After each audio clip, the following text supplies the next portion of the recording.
नाही, असं नाही आहे. 1 रुपयामध्ये पीक विमा योजना बंद करावी असा कुठलाही शासनाचा निर्णय अद्याप झालेला नाही.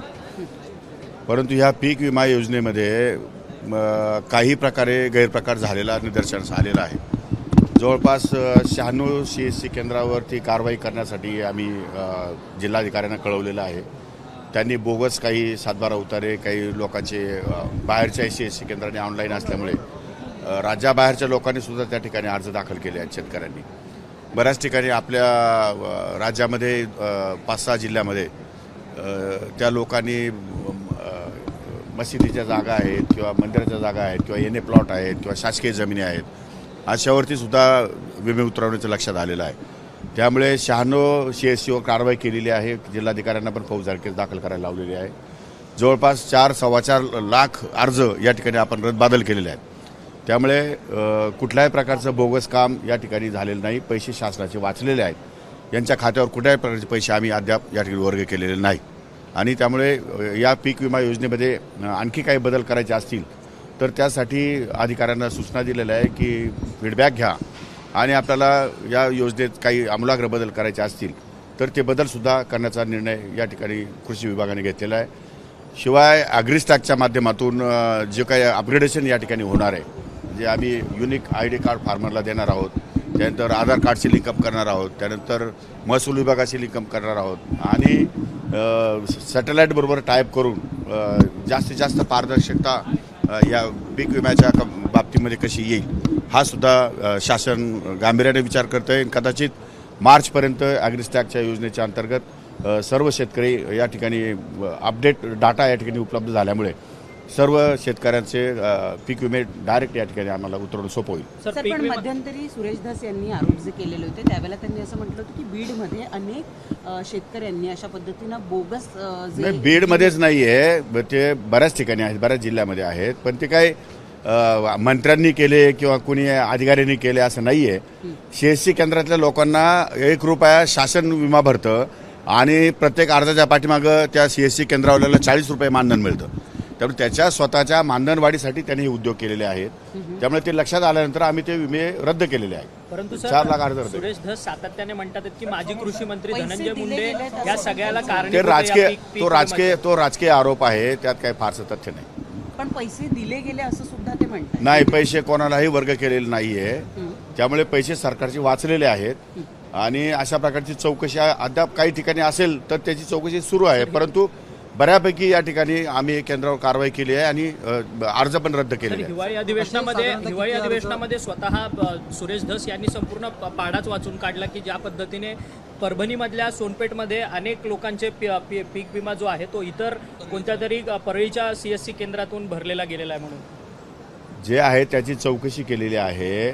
सुरेश धस साहेबांनी, ते सन्माननीय विधानसभा सदस्य आहेत, त्यांनी त्यांच्या भाषणामध्ये ज्या गोष्टी बोलल्या आहेत त्या गोष्टीची शहानिशा करण्यात आलेली आहे. आणि त्या शहानिशा केल्यानंतर जे निदर्शन आलं, जे बेकायदेशीर किंवा चुकीचं होतं ते सर्व आपण या ठिकाणी थांबवलेलं आहे. मी सांगतो काय की 40 रुपये मानधन त्या CSC केंद्रावाल्याला मिळत असल्यामुळे या CSC केंद्रावाल्यांनी तो गोंधळ केलेला आहे. त्यांच्यावरती कारवाई करण्यासाठी जिल्हाधिकाऱ्यांना कळवलेलं आहे. साधारणतः किती केंद्र आहेत महाराष्ट्रातली? समितीने अहवाल पाठवलेला आहे. समितीच्या अहवालावरती चर्चा व्हायची. अजून आम्हाला माननीय मुख्यमंत्री, उपमुख्यमंत्री यांच्याबरोबर चर्चा करायची आहे. तर पीक विम्याच्या संदर्भात आणखी काही सुधारणा करता येतात का, तर तो सुधारणा करण्याचा आमचा विचार आहे.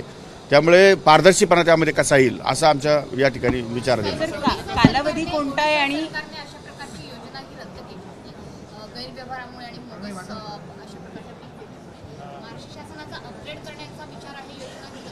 हे बघा, कुठल्याही योजनेमध्ये 2-5% गैरप्रकार तर होतच असतात. आणि दुसरी गोष्ट, योजनेमध्ये गैरप्रकार होतो म्हणजे योजना बंद केली पाहिजे किंवा योजना बंद करावी या विचाराचा मी नाही आहे. योजनेमध्ये आणखी पारदर्शकपणा अपडेट कसं करता येईल तो या ठिकाणी सरकारचा प्रयत्न राहणार आहे. सर, हे कोणत्या कालावधीतले पीक विमे जे आहेत हे 23-24 आहे. आणि त्यामुळे पुढच्या कालावधीत पुढच्या कालावधी मार्च 1 पर्यंत ॲग्रिस्टॅकच्या माध्यमातून सगळे शेतकरी इंटरनेटने कनेक्ट होणार आहे आमच्याबरोबर. त्यामुळे त्याच्यामध्ये पारदर्शकता निर्माण होईल आणि त्यानंतर पुढे भ्रष्टाचार होणार नाही. ते वन विंडो सिस्टीम तर येणारच आहे, पण त्याच्या दृष्टिकोनातून प्रत्येक डिपार्टमेंटला अप टू डेट करण्याचा विचार आमचा चालू आहे, सुरू आहे. अद्याप त्याच्यावरती मिटिंगा चालू आहे. पण जिथं जिथं आम्हाला कुठं काही दोष आढळले तर त्या संदर्भात तात्काळ योजना बंद करून आम्ही दुसरी योजना नवीन तंत्रज्ञानाच्या दृष्टिकोनातून कसं आणता येईल त्याचाही विचार आहे आमचा. सर महिलांच्या हे कृषी महाविद्यालय मोठ्या प्रमाणामध्ये आम्ही त्यांचं ऑडिट करणार आहे, त्यांचं इव्हॅल्युएशन करणार आहे आणि त्याच्यामध्ये जे कृषी महाविद्यालय या ठिकाणी फिजिबल नसतील त्यांना या ठिकाणी नोटिसा पाठवून ते बंद करण्यात येतील. नंबर 1. नंबर 2, नवीन कृषी महाविद्यालय स्थापन करण्यासाठी महाराष्ट्रातल्या अनेक लोकप्रतिनिधींची मागणी आहे. त्यामुळे कृषी महाविद्यालय जर करायचंच असेल कोणाला एखाद 2 तर ते महिला कृषी महाविद्यालय करावं असा माझा आग्रह राहणार आहे.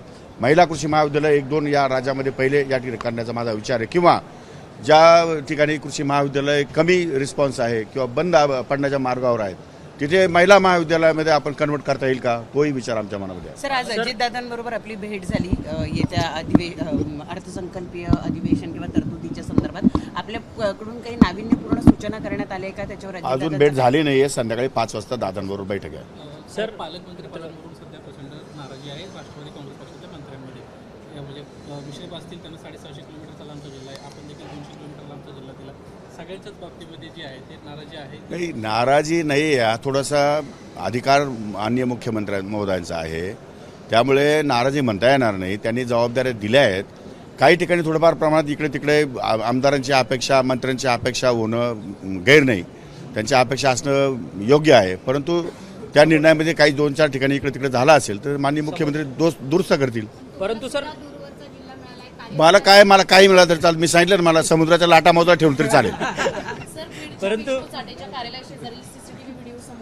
सर मला नाही माहिती त्या संजय राऊत संदर्भात. असं म्हणतात की सीएस शेतीवर काही प्रश्न असेल तर विचारा तुम्ही, हे रिकामी उद्योग नका विचारू मला. सर संजय राऊत म्हणतात की सीएस कुंभमेळ्यामुळे त्याचा बजेट जास्त असतो त्यामुळे भाजप नाशिकच्या पालकमंत्री पदाकरता आग्रही आहे म्हणून. काय करतात, काय शिस्त कुंभमेळ्यामध्ये काय करतात मंत्री?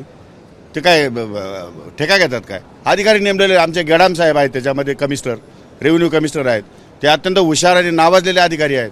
त्यामुळे तशा प्रकारचं काही प्रकार होणार नाही, होतही नाही. नाशिक जिल्हा मोठा आहे, प्रत्येकाला असं वाटतं की तो जिल्हा आपल्याकडे राहिला तर आपला राजकीय फायदा होईल.